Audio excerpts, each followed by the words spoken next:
मत श्रीमत से भी बहुत आसान चलता है। तो इस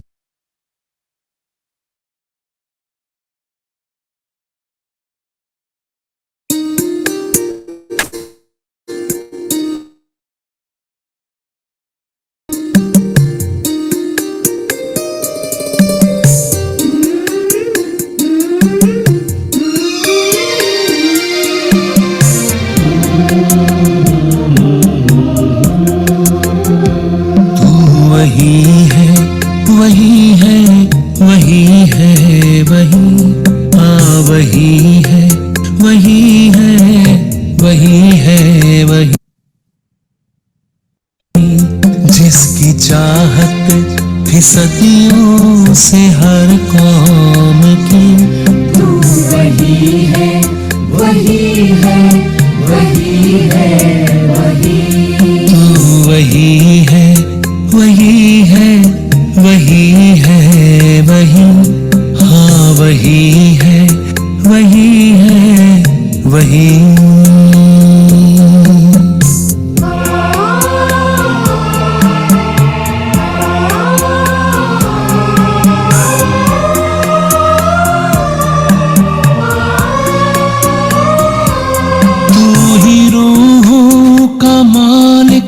पिता और गुरु, तू ही रूहों का मालिक, पिता और गुरु। होता तुमसे सफर है खत्म और शुरू, होता तुमसे सफर है खत्म और शुरू।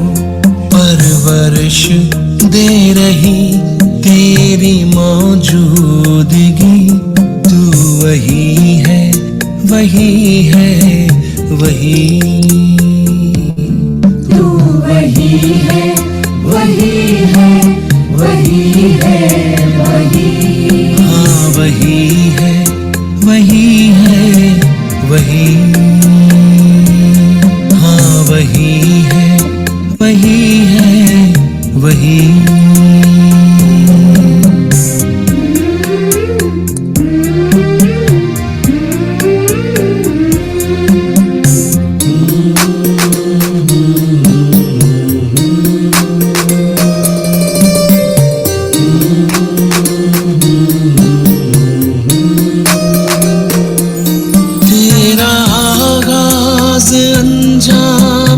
इंसाफ है तेरा आगाज, अंजाम इंसाफ है। गलतियां करता सबकी तू ही माफ है, गलतियां करता सबकी तू ही माफ है। तेरी चुप तेरी रहमत तेरी सादगी, तू वही है, वही है, वही। तू वही है, वही है, वही है, वही। हाँ वही है, वही है, वही।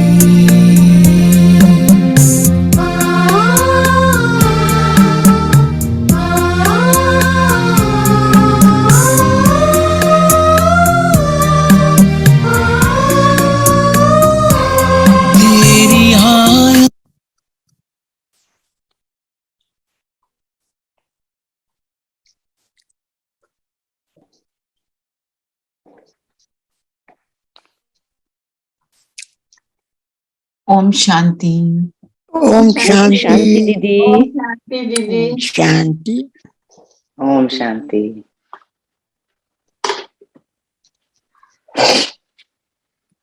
ओम शांति दीदी। सबने बाबा को बुलाया।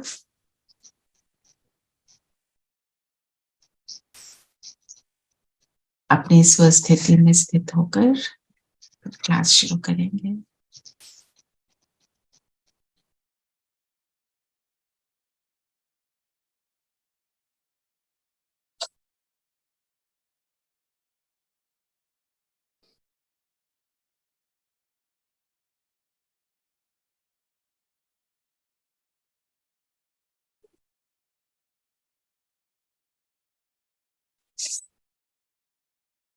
हाँ जी, शुरू करें। तो आज की मुरली का सार क्या है? सदा स्थिति में रहना चाहिए कि हमें अभी घर वापस जाना है और ये हमारा अंतिम जन्म है 84। वापस घर जाने से क्या ख्याल आता है?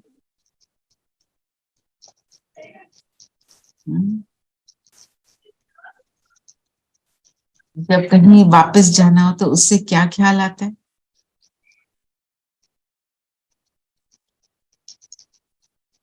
अपने That घर जाना we should achieve our greatest level so that we are, we are allowed to go further. You're allowed to? I mean, we can enter Paramdham only when we achieve our greatest state, purest state. हाँ जी। और तो हमें सारे ऐसे कर्म करने हैं जो पॉजिटिव और अच्छे कर्म हो ताकि हम जल्दी से जल्दी जा सकें। नरेश भाई ने लिखा है पैकअप करना है। बिल्कुल, पैकअप क्या करना है?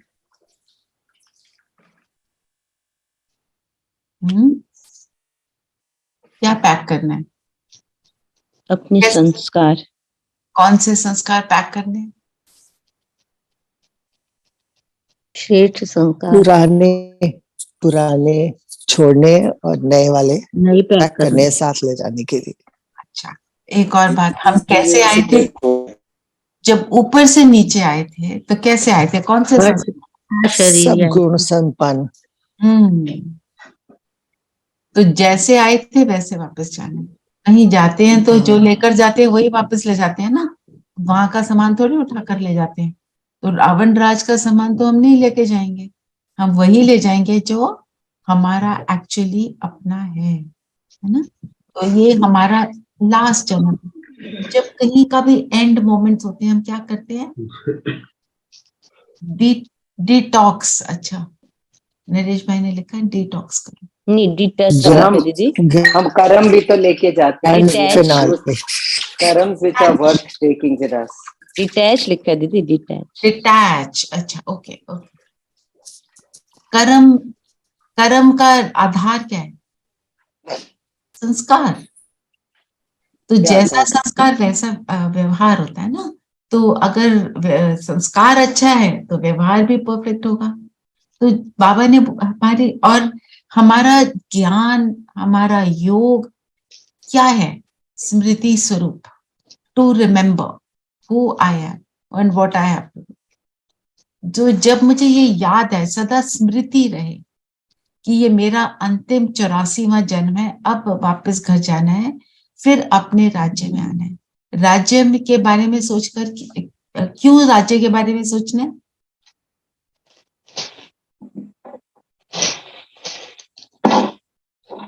सतयुग की राज। क्यों सोचना है उसके बारे में?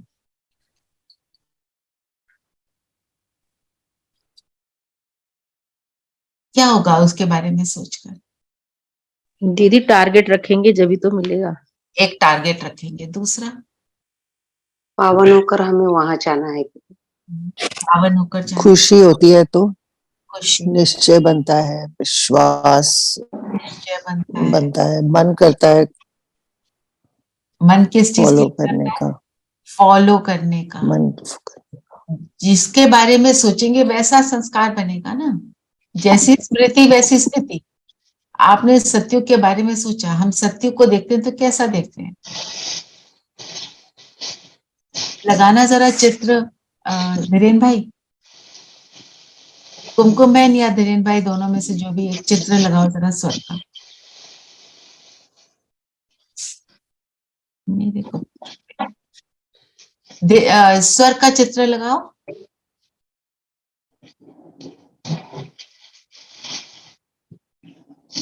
और देखकर बताओ, यहाँ को देखकर आपको क्या अनुभव होता है? अभी लगा दीदी वहाँ सब खुशी रहते हैं और क्यों? दैवी गुण रहते हैं। Purity, divine. प्योरिटी और डिवाइन, ओके। सब कुछ परफेक्ट है। क्लियर नहीं आ रहा? कुछ ये आगे सामने कुछ पीस आया हुआ है? हाँ जी, अब ठीक है, सब कुछ परफेक्ट है।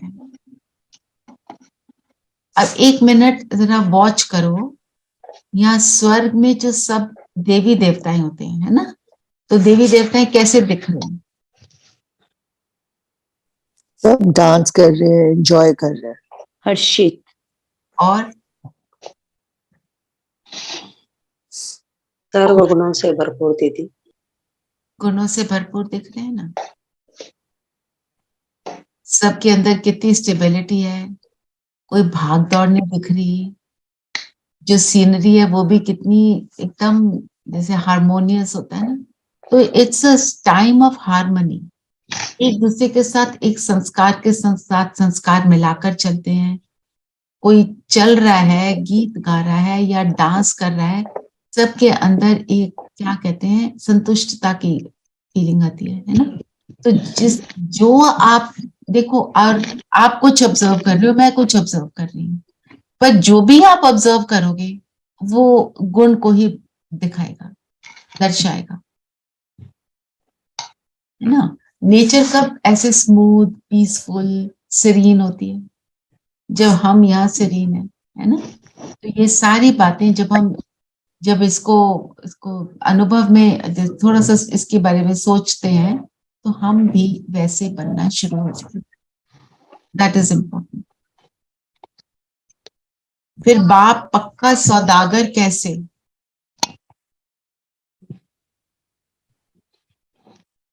सौदागर क्या? बताओ बताओ रेखा बहन। दीदी वो साहूकार ऐसे हैं कि बाबा बाबा जो यहाँ पर साहूकार है ना, उनको तो बाबा कहते हैं कि तुम अपनी रजाई संभालो, और गरीबों की वो पाई पाई का सफल करते हैं, और उन्हें जो साहूकार बोलते जो हैं। सौदागर होता है वो क्या करता है? एक जगह से दूसरी जगह पे अपनी चीजें बेचता है दीदी। चीजें बेचते हैं, और बेचने के लिए क्या करते हैं? सौदागर दूर से आता है और हम अपनी गुड्स देकर फिर हमसे कुछ लेके जाता है।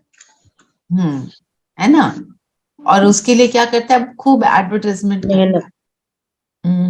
एडवर्टाइजमेंट करते हैं ना दुनिया के सौदागर, क्या कहते हैं, ये लो देखो कितना अच्छा है ना। और यहाँ पे सौदागर कौन है? मेरा पिता। तो वो पिता क्या करता है? टीचर भी है, गुरु भी है। तो वो क्या कहता है? वो तो बड़ा अलग किस्म का सौदागर है, लेता क्या है और देता क्या है। तो बाबा हमें भी बोलते हैं कि तुम भी बड़े से बड़े बिजनेसमैन हो। ये सौदागर हमसे लेने नहीं, हमें देने आए। नॉर्मली सौदागर लेने आते हैं प्रॉफिट, बिल्कुल। और लेकिन ये लेता क्या है? वही लेता क्या है? अहंकार, विकार, अवगुण। हमारे अवगुण और हमारी अवगुण, परेशानियां भी तो लेता है। फिर बाबा ने बोला ना, जो कि साहूकारों को कहते हैं कि तुम अपनी साहूकारी अपने पास रखो। तो साहूकार और गरीब से अर्थ क्या निकलता है? गरीब कौन? जो अपना सब कुछ देकर ट्रस्टी बन के, हाँ, जो देने को रेडी हो, जो अर्पण करने। आगे बाबा ने वर्ड यूज किया अर्पण। अर्पण फिर समर्पण। अर्पण फिर भी थोड़ा सा वीक वर्ड है। समर्पण मीन्स 100%। तो जो देने के लिए रेडी हो जाता है, वो कहता है सब कुछ तेरा, दिल से कहता है, वो हो गया गरीब, है ना। और जो कहता है पर थोड़ा सा दे दो, बाकी तो मेरा, मैंने कितना दिया, वो उसको बाबा कहते हैं साहूकार। ब्रह्मा बाबा तो साहूकारों के साहूकार थे, है ना। उनका नाम मान शान भी था, धन दौलत भी थी। उन्होंने क्या किया? सब कुछ समर्पण। राइट। दूसरी बात, हम गरीब एक और तरीके से। हम अगर हमारे पास वेल्थ है भी, तो हम किस चीज से गरीब हो गए? वर्च्यूज से। गुणों से गरीब हो गए ना। तो तो बाबा ऐसे हम सब गरीब बच्चों को साहूकार बनाते हैं, हमारा श्रृंगार करते हैं, उसका सब कुछ जो है वो हमारा हो जाता है। बच्चों में कौन सी सुस्ती नहीं होनी चाहिए? यहाँ तो कोई भी सुस्त वाला बच्चा नहीं। कौन सी सुस्ती की बात कर रहे हैं बाबा? मुरली मिस करने की। मुरली क्यों नहीं मिस करनी?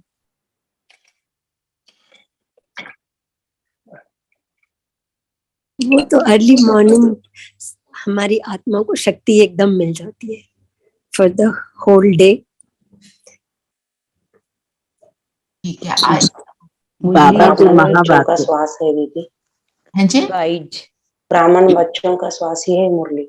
ब्राह्मण बच्चों का श्वास है। हाँ और जी। बाबा के महावाक्य हैं। It's like listening to your father's words first thing in the morning. और हाँ जी, जैसे कई बार पहले ये लगता था कि आज something wrong is going to happen today, आज सुबह उठते ये लगता है मेरे साथ हमेशा जो होगा अच्छा ही होगा। अच्छा सुबह उठते ही जब बाबा का याद करते हैं You get a direction for the whole day, how to Yes. go about the whole day. Yes बाबा हमें गुणों से भरपूर करता है। दोनों से भी भरपूर करता है। और दिनेश भाई, दीपा बहन, आप कुछ कहने लगे हैं?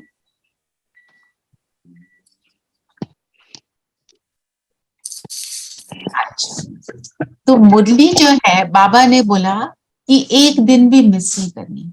अगर हम एक दिन मुरली मिस करते हैं तो क्या क्या मिस करते हैं? आपने बोला डायरेक्शन है, हम एलिवेटेड फील करते हैं। बाबा शुरू कैसे करते हैं? मीठे बच्चे। मीठे बच्चे। उसके बाद अंत कैसे करते हैं? मीठे बच्चे। वरदानों से याद प्यार देते हैं पहले। मीठे मीठे सकिलदे बच्चों प्रति मात पिता बाप दादा का याद प्यार। तो हम उस याद प्यार को मिस करते हैं। रूहानी बाप के रूहानी बच्चों को नमस्ते। आप सोचो, वो लुटा रहा है, लाडला बना रहा है। आपको लाडला फील करना है ना। वरदान, और फिर वरदान मिलता है। वरदान से भी हम वंचित हो जाते हैं। वरदान जिस दिन का है उस दिन के लिए। और वरदान क्या होता है? वरदान को तो बाबा कहते हैं सुबह सुबह याद करो, फिर सारा दिन रिवाइज करो तो वरदान तुम्हारा। वरदान बाबा लुटाता है, पर वरदान को अपना बनाने का तरीका क्या है? रोज दे रहा है, पर हमें तो फील किसी को होता है, फील किसी को नहीं होता। रीजन क्या है? स्वरूप बनना। हाँ, स्वरूप कैसे बनेंगे? श्रीमत पर चल। श्रीमत। और बाबा कहता है उसको रिविजन का जल दो, बार बार रिवाइज करो। आज ये वरदान मिला है, बाबा ने आज बोला मैं मास्टर नॉलेजफुल हूँ, तो उसका चिंतन करो। मैं मास्टर नॉलेजफुल कैसे? नॉलेजफुल का मतलब क्या है? चलो बताओ, नॉलेजफुल का मतलब क्या है?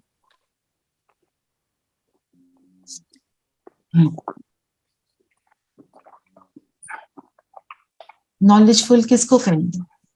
नॉलेजफुल बाबा के दिए हुए ज्ञान रत्नों को धारण करके औरों को सुनाना है। बिल्कुल। और नॉलेजफुल कैसा होगा? उसके लक्षण क्या होंगे?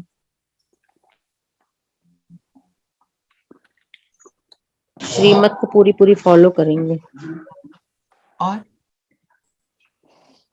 सोच समझ कर प्लान करके एक्यूरेटली काम करेगा। समझदार और एक्यूरेसी। बिल्कुल। और गुणग्राही दृष्टि। गुणग्राही दृष्टि होगी। और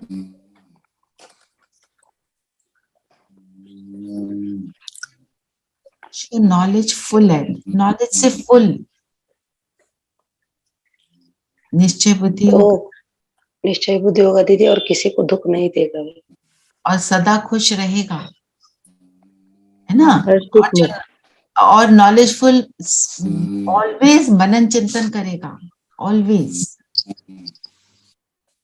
वो मनन चिंतन ना करे ये नहीं हो सकता, क्योंकि मनन चिंतन के बिना हम नॉलेज से फुल नहीं होंगे।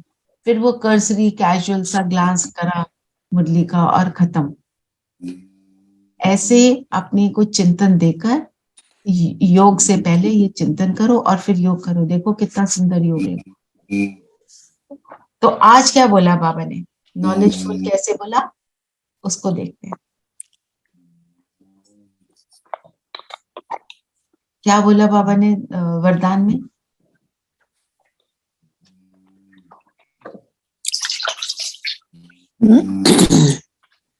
दीदी बाबा ने बोला त्रिकालदर्शी स्थिति में रह ड्रामा के हर समय के पार्ट को देखने वाले मास्टर नॉलेजफुल वन।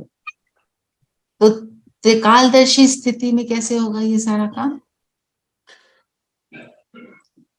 त्रिकालदर्शी का मतलब क्या होता है? सिर्फ तीनों कालों की नॉलेज हो। हाँ, तो जब तीनों कालों की नॉलेज का मतलब क्या हुआ कि हम उसको यूज कैसे करें। देखो, जब हमारे को past means past present future पता है, पास्ट में मैं क्या थी और अब मैं बन रही हूँ और कल मैंने बनना है, ये मेरे को जब निश्चय है तो मैं त्रिकालदर्शी। और अगर मुझे ये निश्चय है तो ड्रामा के ऊपर मेरा प्रश्न उठेगा, ऐसा क्यों? हमारा क्वेश्चन अपनी चेकिंग करते हैं ना, हमारे को क्वेश्चन आता है ये ऐसे क्यों हुआ मेरे साथ, तो हद हो गई, ये ऐसे थोड़ी होना चाहिए, अति हो रही है। अगर मेरे को ये क्वेश्चन नहीं उठता तो मैं त्रिकालदर्शी।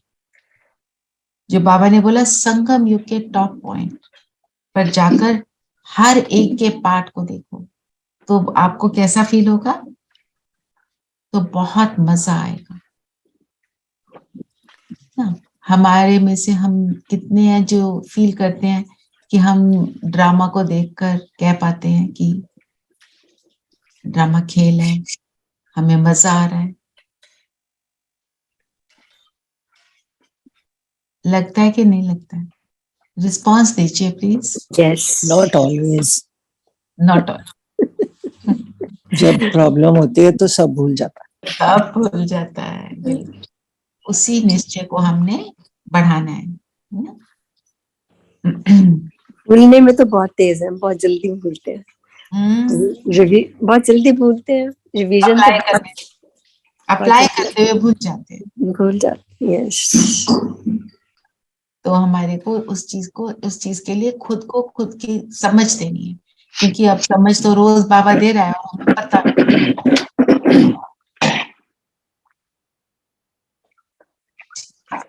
बताओ और क्या बोला बाबा ने?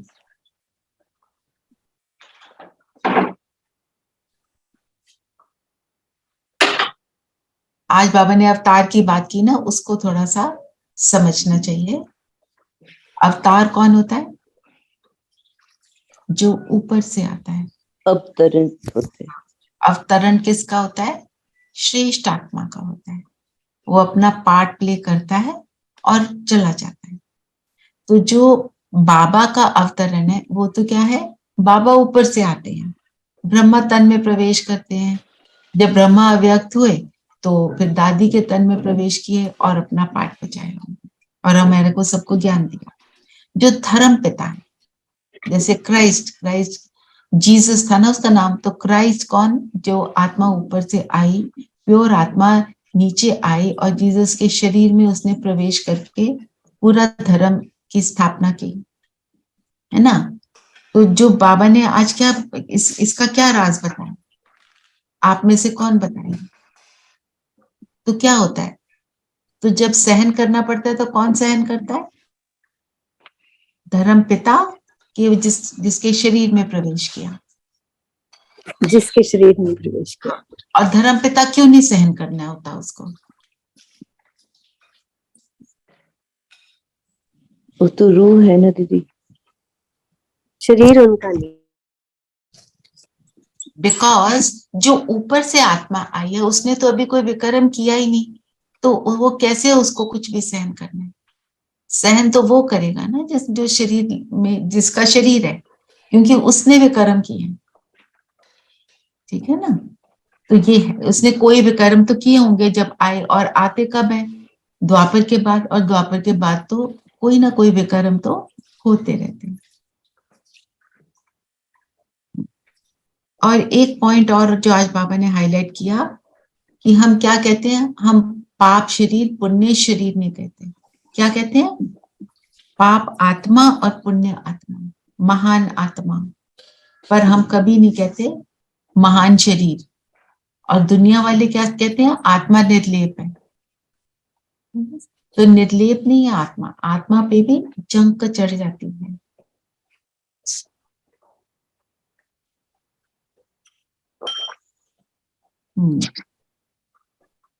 और किसी ने ये नोट किया, जो सारी दुनिया समुद्र के बीच में है, उन पर रावण का राज है। मतलब पूरी दुनिया क्या है? इट्स एन आइलैंड, द्वीप है। और लंका का राजा रावण, और लंका कैसी थी? सोने की लंका थी, चमक धमक वाली थी। तो रावण राज जो है किस पर है? तो वो सिर्फ एक वो श्रीलंका जिसको बोलते हैं, सिलोन जिसको बोलते थे, एक वो आइलैंड नहीं है, पूरा विश्व लंका बना हुआ है। जो कहते हैं ना, लंका को फिर हनुमान ने आग लगाई। किस चीज को आग लगनी है? सारी नेगेटिविटी को।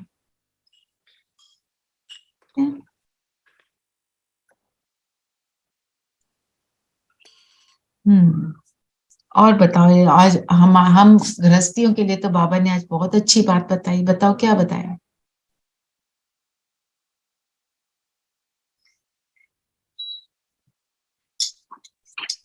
हम गृहस्थ में रहते हैं। हाँ। तो अपने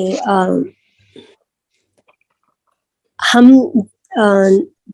निवृत्ति वाले नहीं है, हम प्रवृत्ति वाले हैं। जो सन्यासी हैं वो निवृत्ति वाले हैं। तो किसी को बच्चे नहीं कह सकते। हम जो हैं गृहस्थ में रहने वाले, हम बच्चे कह के उनको समझा सकते हैं। हमें पता है माता पिता और बच्चे क्या होते हैं, क्या होता है, उनको पता ही नहीं। सन्यासियों को नहीं मालूम। कितनी अच्छी बात है ना। गृहस्थियों की तो बाबा ने आज बहुत तारीफ कर दी। एक बात और कही आज, पहले स्थापना, फिर विनाश, फिर पालना। ये समझ नहीं आया। स्थापना किसकी हो रही है? नई दुनिया की। नई दुनिया की। और नई दुनिया कैसी है? सतयुगी, वर्चुअस, गुणों से संपन्न दुनिया है ना। हर आत्मा वहां पे गुणों से संपन्न है। तो अगर हम देखें, ज्ञान क्या है? गुण क्या है? Like light. और अवगुण क्या है? Like darkness. तो जब वर्च्यूज आ जाते हैं तो वाइसेस का तो विनाश ऑटोमेटिक हो जाता है। तो हम कोई वाइसेस को विनाश करने की कोशिश नहीं करते, हम गुणों को धारण करने का एफर्ट करते हैं और गुण स्वरूप बनते हैं, तो वाइसेस ऑटोमेटिकली विनाश हो जाते हैं। इसलिए बाबा ने बोला स्थापना पहले और विनाश ऑटोमेटिक। फिर उसके बाद विष्णु का जब राज होता है, मीन्स लक्ष्मी नारायण का राज होता है, तो पालना होती है। Okay, right.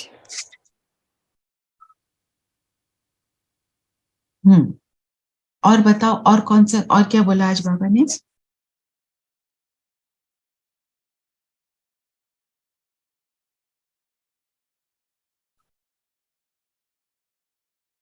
बाबा ने बोला ना, कलयुग नए सिर से शुरू नहीं होता, नए सिर से सतयुग से ही शुरुआत होती है। क्योंकि सब घर वापस कब जाते हैं? कलयुग के अंत में। ऊपर से जो भी आत्मा आएगी वो अपनी नंबर वार प्योरिटी का लेवल होगा। तो सबसे श्रेष्ठ आत्माएं हैं वो सबसे पहले आएंगी। तो शुरुआत हमेशा अच्छे से होती है। नया घर पुराना बनता है, पुराना घर क्रिएट नहीं करते, वो ऑटोमेटिकली पुराना हो जाता है।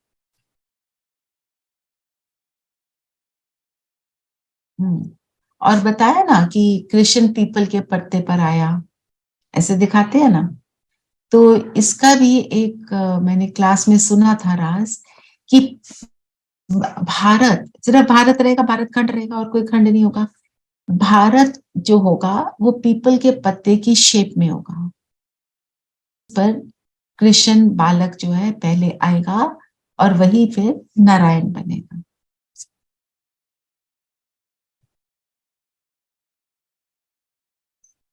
अब बताओ, आप बताओ कौन सा और पॉइंट लेना चाहते हो?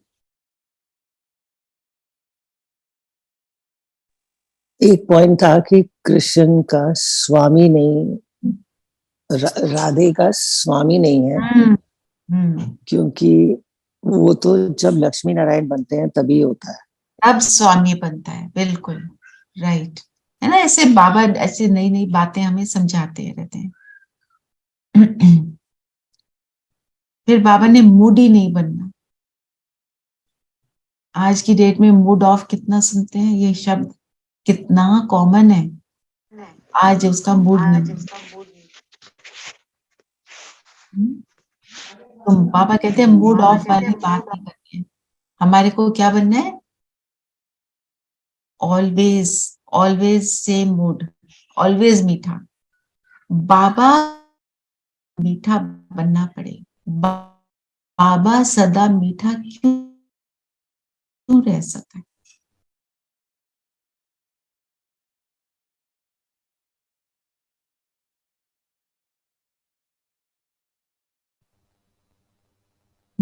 बताइए।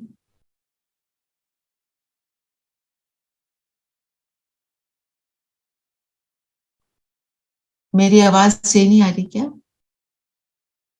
थोड़ी डिस्टरबेंस थी, अभी ठीक है दीदी। अभी ठीक है। बाबा सदा मीठा क्यों रह सकता है?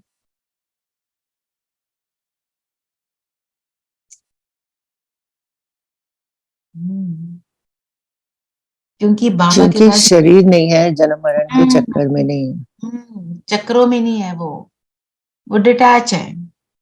शरीर से ही अटैचमेंट्स आती हैं, फिर मूड ऑन और ऑफ चलता है।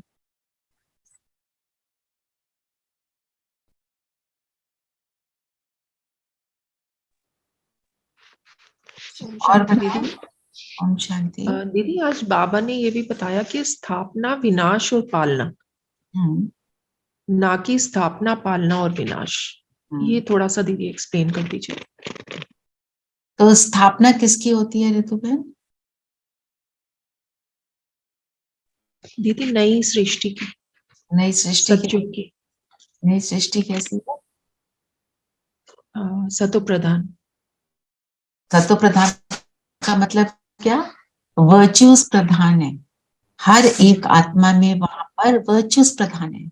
तो जब वर्च्यूज को हम इमर्ज कर लेते हैं तो वाइसेस का नाश ऑटोमेटिक होता है। तो स्थापना किसकी होती है? वर्च्यूज की, हर आत्मा के अंदर। और जब वर्च्यूज आ गई, वाइसेस का विनाश हो गया, तो पहले वर्च्यूज की स्थापना होगी, तो वो विनाश होगा वाइसेस का। अगर मैं शांत स्वरूप बन जाती हूँ तो गुस्सा तो मेरे अंदर से ऑटोमेटिक निकल गया ना। और अगर मैं प्रेम स्वरूप बनती हूँ तो हेट्रेड, ईर्ष्या, वो तो ऑटोमेटिक निकल ही गया। मुझे उसके लिए ऐसे एफर्ट नहीं करनी है, मुझे ईर्ष्या ना आए, मुझे अनहैप्पीनेस ना हो। मैं जब खुशी का स्वरूप बन रही हूँ तो मेरे अंदर अनहैप्पीनेस का फिर नाम निशान नहीं रहता। तो इसलिए स्थापना, विनाश एंड देन पालना कब होती है? सतयुग में। जी जी, थैंक यू सो मच दीदी। और बताइए।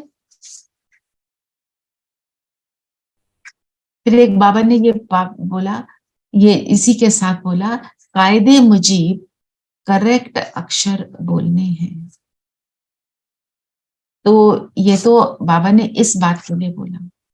और हम ब्राह्मण आत्माएं, हम बाबा के नक्शे कदम पर चलने वाली आत्माएं, हमारा हर अक्षर कायदे मुजीब।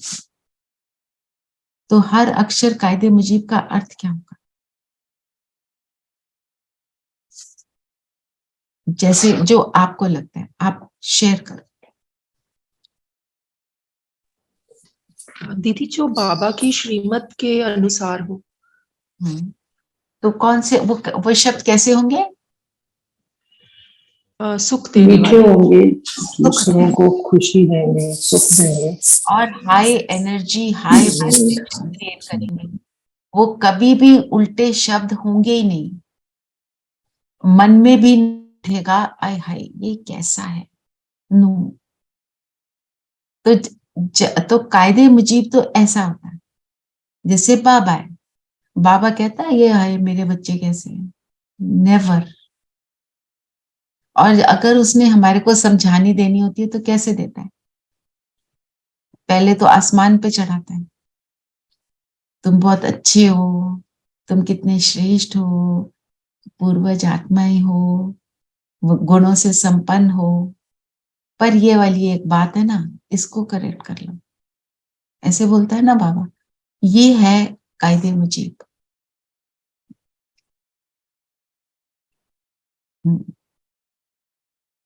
और बताओ, आज जगदीश भाई की बहुत बाबा ने बताया। जगदीश भाई जो है ना, उनका थोड़ा सा बताती हूँ। वो जब आए ज्ञान में तो मेरे ख्याल कुंज दादी के थ्रू उन्होंने ज्ञान लिया। तो उन्होंने बोला मुझे तो जाना है मधुबन। तो उन्होंने कुछ उनको लिखने को बोला था 108 बारी। तो उनके पास शायद टाइम नहीं था, बहुत श्रेष्ठ आत्मा थी पर बहुत इंटरेस्टिंग। उन्होंने कुछ उसके डिवाइड किया कि पता नहीं 15 बार लिखा, 27 बार लिखा, और दादी को बोला इसको 4 बारी और पढ़ लेना। उनके पास टाइम नहीं था ऐसे। तो दादी को, बाकी दादियों ने बोला ये जो आप इसकी बहुत तरफदारी करते हो ना, देखो कैसे शैतानी बातें करता है। फिर वापस आके उन्होंने लिखा भी। और सारा लिटरेचर जो हमारा बना है जगदीश भाई जी ने बनाया है। और एक मैंने ये भी पढ़ा था कि ड्रामा में था कि ब्रह्मा ब्रह्मा बनेगा, नहीं तो जगदीश भी जो है, जगदीश भाई जो हैं, उनके लिए बाबा ने बोला ये ब्रह्मा से कम नहीं है। इतना कायदा, इतना डिसिप्लिन, इतनी समझ, ये उनके लिए। तो उन मतलब मुरली में किसी आत्मा का नाम आना मीन्स वो कुछ बहुत ही श्रेष्ठ आत्मा है, राइट।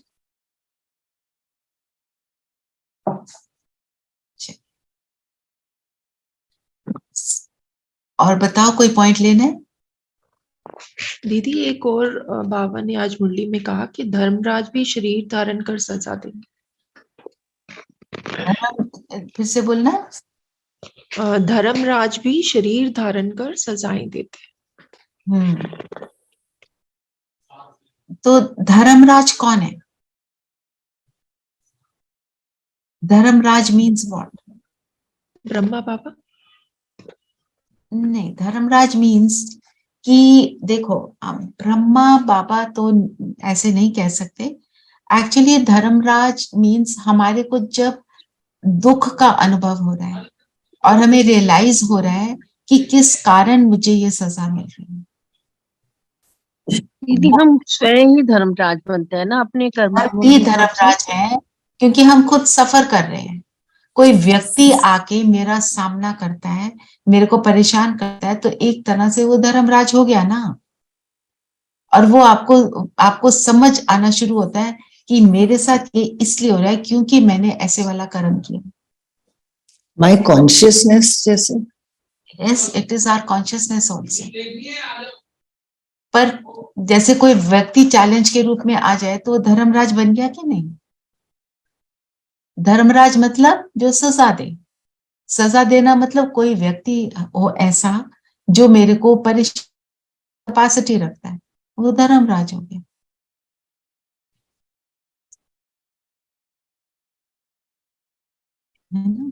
और पर एक्चुअल रोल जो धर्मराज वाला होगा वो अंत समय में भारी होगा। मतलब जो बच्चे कुचे हमारे कर्म है वो हमारे सामने आएंगे। बाबा उसका हमारे को चित्र दिखाएंगे, उसका साक्षात्कार होगा, और फिर हम उस चीज का उसका हमारे को पश्चाताप होगा। तो हम पश्चाताप की लाइन में नहीं, प्राप्ति की लाइन। 2 लाइनें होंगी, पश्चाताप और प्राप्ति। तो धर्मराज कोई ऐसा व्यक्ति वैसे है नहीं। दीदी भक्ति में जब थे मतलब तब धर्मराज मतलब हम यम का धर्मराज हम उनको समझते थे ना, यम। हाँ, यमराज बोलते थे। यमराज कोई ऐसा यमराज नहीं होता है। वो वाला नहीं। दीदी इसका मतलब हमें जब भी कोई परिस्थिति आती है या जैसे शरीर की कोई व्याधि आती है तो उसको भी हम समझें कि मतलब हमें कोई हमारे ही कर्मों की या विकर्मों की सजा मिल रही है। कर्मों की सजा मिल रही है, और वो सजा आपको अगर सजा फील हो रही है तो वो सजा है ना। अगर आप शक्तिशाली बनते हो, आप अपने आप देखो, हमारे सामने जो हमने विकर्म किया उसका तो आएगा, पर अगर आप बहुत शक्तिशाली हो गए तो आपको वो अनुभव नहीं होगा कि ये पेन है। योग योग, जी राइट। जैसे दादी गुलजार जी हैं, जो उन्होंने बाबा को बोला था, मुझे इस कलयुगी दुनिया में एक और जन्म नहीं लेना, जो आपने देना है इस शरीर में दे दो। तो उनको शरीर की बहुत सारी प्रॉब्लम्स आई, पर उनको वो प्रॉब्लम्स का अनुभव नहीं होता। अंत समय में जब दादी करीब जैसे हाय तौबा बोल गया था, तो दादी से पूछा कि आपका अनुभव क्या था, वो कहते हैं मैं तो उड़ रही थी बाबा के साथ। इतनी पावरफुल योगिक स्थिति। तो वो आई परिस्थिति, पर उन्होंने उसको वो अनुभव ही नहीं किया, क्योंकि वो इतने डिटैच हो गए थे हर चीज से। यही तो बाबा बोलता है हमको करना है। जैसे दादी जानकी को बोला दर्द है, कहते दर्द है दुख नहीं है। तो दर्द का दुख ही नहीं हो रहा, तो उसको फील ही नहीं हो रहा, तो वो दर्द का तो दर्द नहीं रहा ना। तो वो धर्मराज के रूप में आया और चला गया। ये स्थिति हमको बनानी है, क्योंकि कुछ किया उसका तो आएगा, पर उसको हमने पार करना है। जैसे कहते हैं ना दीदी कि इतनी बीमारियां लगी, कैंसर हो गया, सांस की बीमारी होगी, कुछ हो गया, तो कहने ऐसे बोल देते हैं कि ये इनके कर्मों का फल है। ये ऐसे होता है कर्मों दीदी? का फल तो होता ही है। अब सब आज की डेट में कोई है जिसके पास कोई परिस्थिति ना हो, किसी भी तरह की? कोई ना कोई तो है ही, हम सब के पास है ना। पर उसको हमने कैसे लेना है? ठीक है ना, अज्ञानता में किया, मैं अपने आप को पावरफुल बना लूं ताकि मुझे वो फील ना हो, मेरा अनुभव ही ना हो कि ये मेरे को तंग कर रहा है ना? जैसे बच्चे छोटे होते हैं ना, तो भाई बहनों को छेड़ते रहते हैं, तंग करते हैं, परेशान करते हैं। जब बहन बड़ी हो जाती है, वो परेशान होना बंद कर देती है, तो भाई छेड़ना बंद कर देता है ना। ठीक है दीदी। वही होता। स्लोगन है, जो सदा योग युक्त है उन्हें सर्व का सहयोग स्वतः प्राप्त होता है। योग युक्त होने से सहयोग कैसे प्राप्त होगा?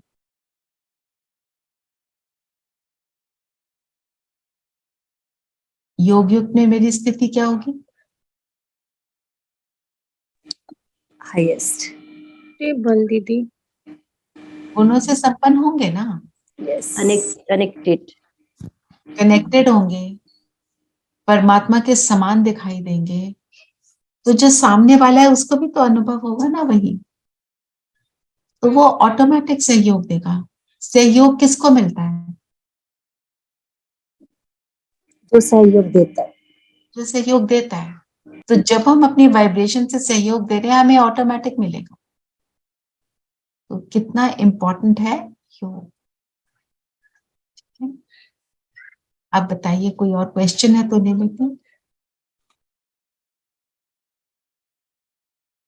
नहीं तो योग करते हैं। चलिए, सब कंफर्टेबल होकर बैठेंगे।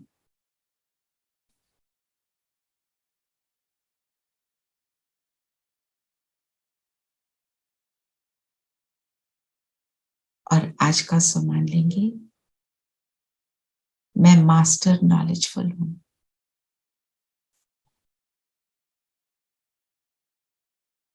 भगवान द्वारा, शिव बाबा द्वारा जो ज्ञान मिला, उसका स्वरूप नॉलेजफुल के अर्थ में लिखना है। अपने आप को ज्योति बिंदु देखते हुए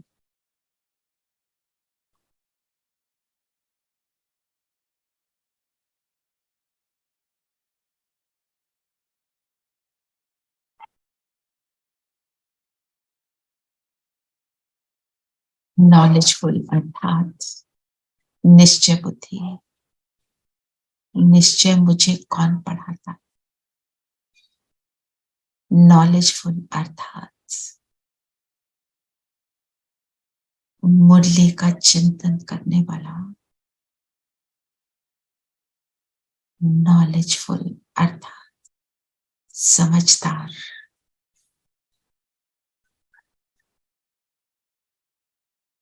हर संकल्प, हर बोल, हर कर्म कायदे अनुसार एक्यूरेट हो।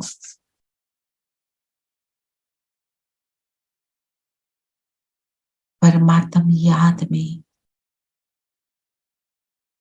जब हर संकल्प बोल कर्म है तो मैं आत्मा नॉलेज से फुल हूं। ऐसा मैं अपने आप को देखती हूँ। ब्राइट लाइट मुझसे निकल रही।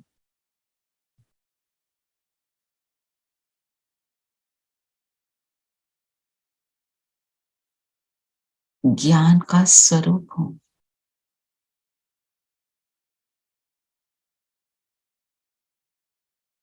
ऐसे ज्ञान की किरणें निकल निकल कर मेरे शरीर के एक एक सेल तक पहुंच रही।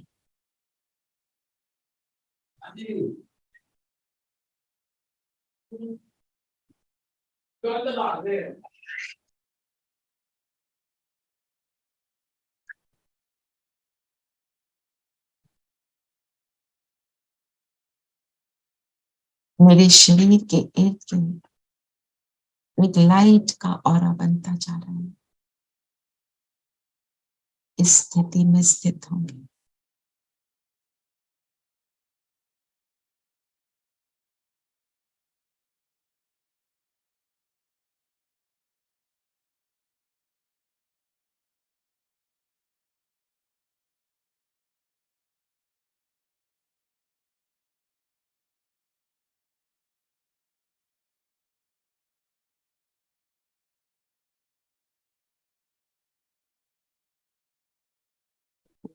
फरिश्ता स्वरूप का निर्माण हो रहा है।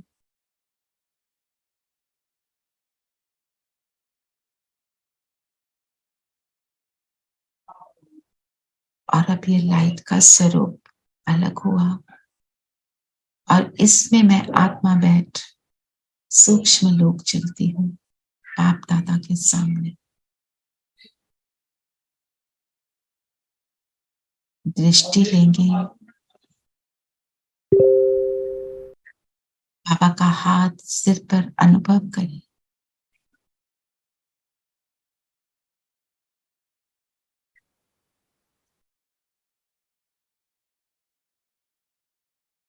बाबा ने कहा मास्टर नॉलेजफुल भाव।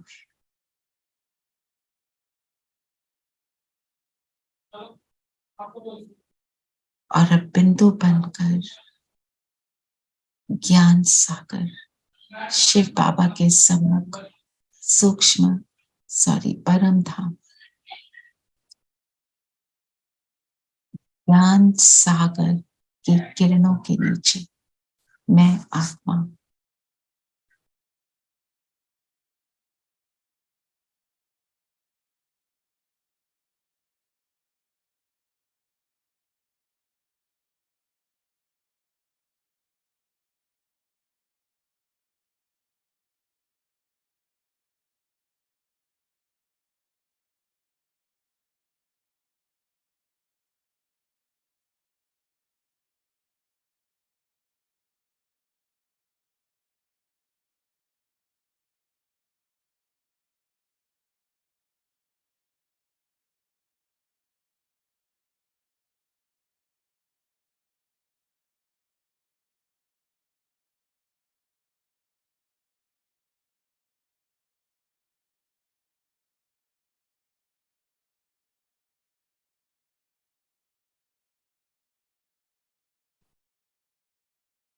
और अब अनुभव करें मैं लाइट हाउस माइट हाउस बन बाबा के साथ इन ज्ञान की किरणों को नीचे ग्लोब पर हर आत्मा पर बरसा रही।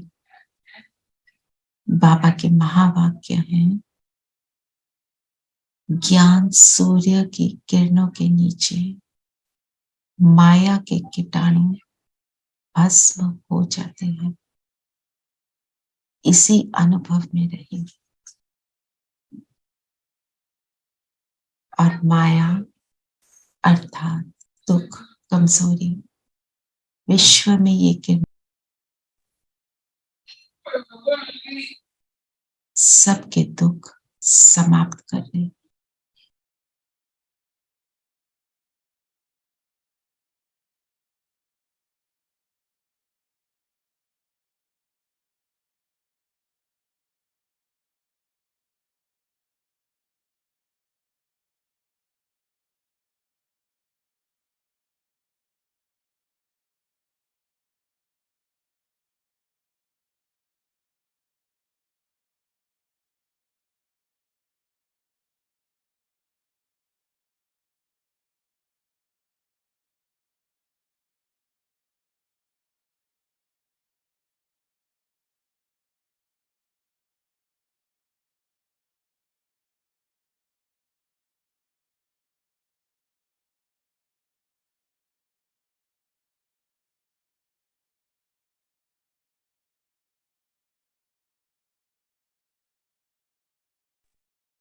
और अब परम धाम से नीचे उतरेंगे,